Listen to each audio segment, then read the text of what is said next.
Bonjour Christine, merci de ta présence à Toulouse pour le colloque international sur l'agriculture urbaine et la transition écologique. Est-ce que tout d'abord tu peux te présenter voilà, en quelques mots, donc toi, ton parcours, ton établissement, voilà, en quelques minutes. D'accord, bonjour Camille. D'abord, je suis ravie d'être à Toulouse. Donc, je suis Christine Aubry, je suis agronome et chercheur à l'INRA. Et j'ai fondé il y a 5 ans, presque exactement jour pour jour, une équipe de recherche sur les agricultures urbaines qui est associée à AgroParisTech. Donc, je suis à la fois chercheur INRA et professeur consultant AgroParisTech. Et donc, j'ai le plaisir et la charge de manager cette équipe de recherche pluridisciplinaire sur les agricultures urbaines. Ok. Non, mais c'est sûr que je sais que c'est une belle équipe qui est en plus vraiment à cheval entre voilà, l'agronomie, les sciences humaines et sociales, voilà, qui est vraiment bien complète. Alors dis-moi pour le colloque, donc un petit peu, bon, je vais dire qu'est-ce qui t'a fait venir, bon, voilà, l'agriculture urbaine, mais voilà, un petit peu qu'est-ce que tu en as pensé, voilà, de ces différentes journées, qu'est-ce qui t'a plus, enfin peut-être pas interpellé, mais je veux dire, voilà, qu'est-ce qui t'a plu davantage, intéressé, Alors, beaucoup de choses m'ont intéressée. Et en particulier la session que tu m'avais demandé de coordonner avec Cyril Adou, qui a été vraiment très intéressante pour nous, à la fois dans son contenu et dans les personnes qu'on a rencontrées, parce qu'on a fait de belles rencontres. J'ai aussi beaucoup aimé la session sur environnement et santé, qui m'a semblé tout à fait intéressante, posant de belles questions de recherche et de belles questions opérationnelles. Voilà. Et j'étais ravie des contacts que j'ai pu avoir avec l'ensemble des participants. Alors c'est vrai que sur la session effectivement que tu as animée sur l'économie circulaire, moi ce qui m'a vraiment, que j'ai trouvé vraiment bien, c'était d'avoir là aussi donc ce mixte entre des personnes qui sont plus sur les projets vraiment d'économie circulaire très concrets, des personnes qui sont plus chimistes et qui du coup vont dire voilà les cycles biogéochimiques, analyse de cycle de vie, voilà et donc là aussi voilà d'avoir vraiment ces différentes spécialités qui convergent et qui mixent, qui mijotent, on va dire, comme ça autour de... Ça, c'est vrai que moi, j'ai trouvé vraiment, vraiment très intéressant. Et c'est vrai que voilà, sur les aspects environnement, santé, là aussi, oui, c'était intéressant oui, de voir des personnes qui vont peut-être être un peu stressées avec la pollution et finalement qui se rendent compte qu'on peut la gérer. Voilà, donc tous ces échanges... Ce que j'ai aussi beaucoup apprécié hier dans la session sur économie circulaire, c'est les échanges entre, enfin, c'est le fait qu'il y avait une des interventions portant sur les pays du Sud. Et je reste assez persuadée qu'on a beaucoup de choses, nous, au Nord, à apprendre de ce qui est un peu naturellement des économies circulaires au Sud. Ah, tout à fait, ouais. Oui, oui. C'est ça, c'est vrai qui était vraiment intéressant aussi pour le colloque, c'est on avait à la fois là, des pays d'Afrique, du Brésil, de l'Inde, enfin voilà, on a eu vraiment, et à la fois des jeunes aussi, des jeunes qui étaient très très motivés. Et je pense qu'avec aussi avec le numérique, avec voilà, le fait d'avoir des doctorants qui bougent, etc., ça peut aussi beaucoup, beaucoup aider. Voilà, j'ai vraiment senti aussi cette notion de réseau qui s'installait bien, je veux dire, entre les personnes, quoi. Ouais. Ça, c'est vrai que c'était vraiment très agréable et voilà, scientifiquement, humainement. Ouais. Alors maintenant, je vais te demander sur des projets, tu en as, je sais, des multiples et multiples projets. Voilà, parce que bon, Christine, c'est vraiment, je dirais pas la papesse, mais en tout cas, c'est notre mère un peu à tous sur l'agriculture urbaine au niveau du groupe français. Donc beaucoup, beaucoup de projets. Donc peut-être, voilà, deux projets rapidement qui te tiennent actuellement plus à cœur et un peu contrastés, peut-être. Alors, il y a 2 projets. Alors, je suis désolée, c'est en région parisienne. C'est peut-être ce que je connais le mieux. Ça ne veut pas du tout dire, je ne fais pas du tout du parisianocentrisme. Le premier, il s'appelle Veniverdi. C'est en fait une micro-ferme urbaine qui s'est installée dans un collège et qui réussit l'exploit, parce que je crois que c'est vraiment un exploit, d'amener des ados d'un quartier en difficulté à s'intéresser à l'agriculture et au potager. Ça n'était pas gagné d'avance, on peut se dire. Et dans les faits, ça marche très bien. Il y a vraiment une belle dynamique aujourd'hui. On a eu le plaisir de placer comme animateur un de nos anciens étudiants. Et ce projet très multifonctionnel fait donc à la fois de la pédagogie, mais aussi de la production pour les épiceries sociales et solidaires du quartier. Et c'est vraiment à la fois tenu par des personnes tout à fait intéressantes sur le plan humain, et c'est très intéressant sur le plan scientifique parce qu'on a vraiment l'illustration concrète de ce que c'est que la multifonctionnalité. Alors le second, je vais être encore plus centrique, c'est un projet à la fois de recherche et d'enseignement qui est notre toit potager expérimental sur le toit d'AgroParisTech. Alors en fait, si j'en parle, d'abord c'est parce que c'est quand même un peu le premier. Il existe depuis 2012, il est en même temps que notre équipe.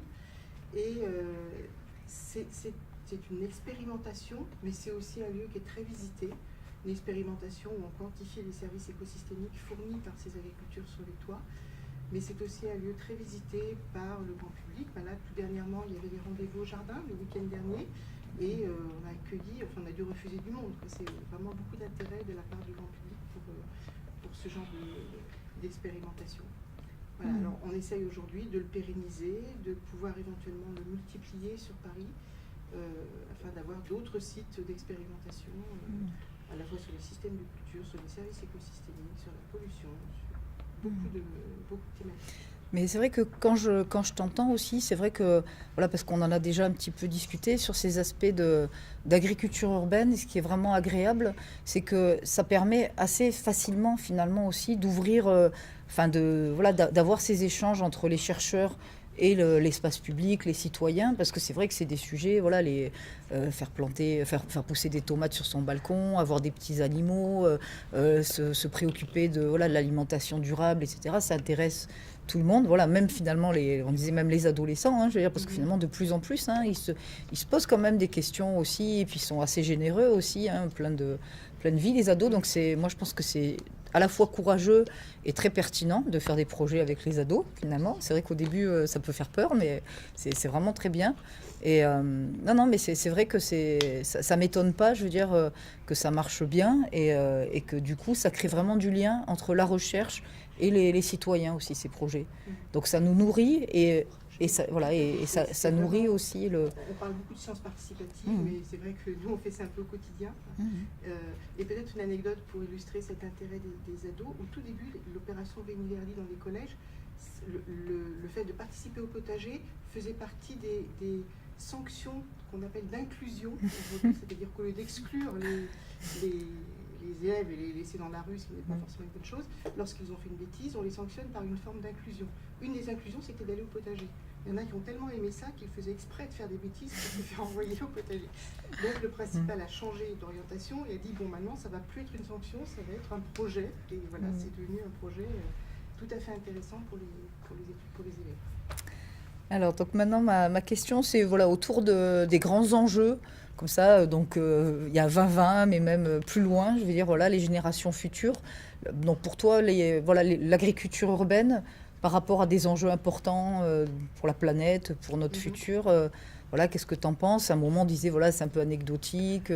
Bon, toi, je sais que tu es une convaincue, mais donc est-ce que tu peux nous donner quelques mots comme ça pour convaincre des jeunes scientifiques ou des vieux scientifiques ou des citoyens ou des ados, Alors, je pense que déjà, sur le plan de l'alimentation,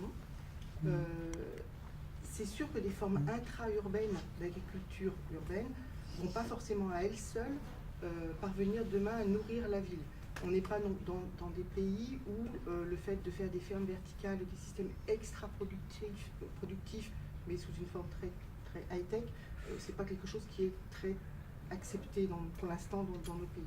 Et probablement, ça ne se développera pas. Donc cette forme intra-urbaine ne sera pas quantitativement très importante. Par contre, la complémentarité avec des formes périurbaines et vraiment une reconquête locale de l'alimentation à produits frais, ça, je pense que c'est vraiment un enjeu pour demain et c'est très attendu par les gens.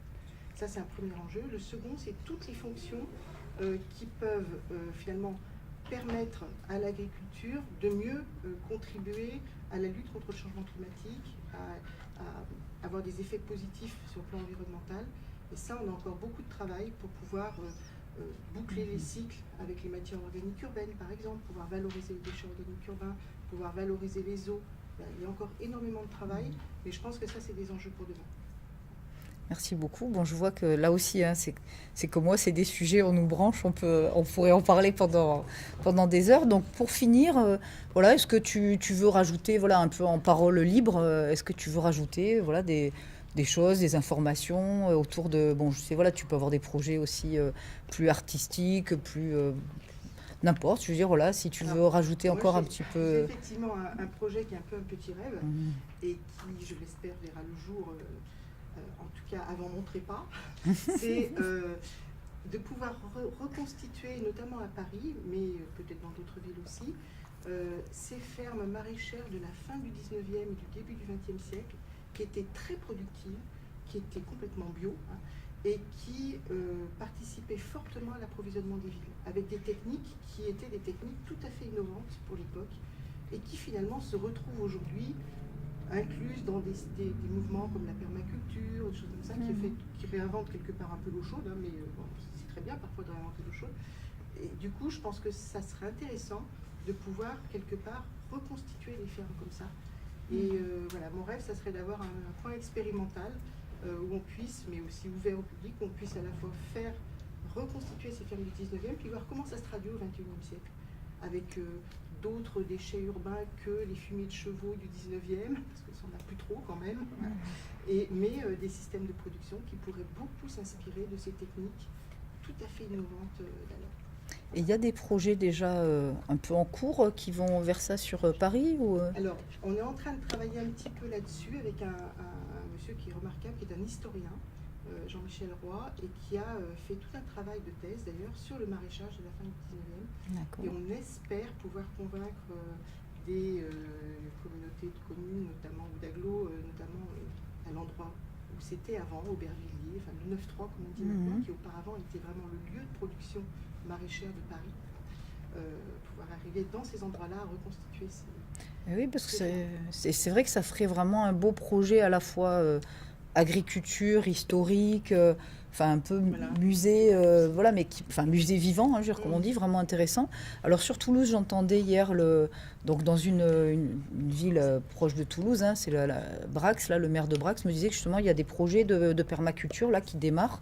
Donc de toute façon, voilà, on sait on travaille déjà ensemble, qu'on a un réseau, mais moi je t'ai toujours dit, voilà.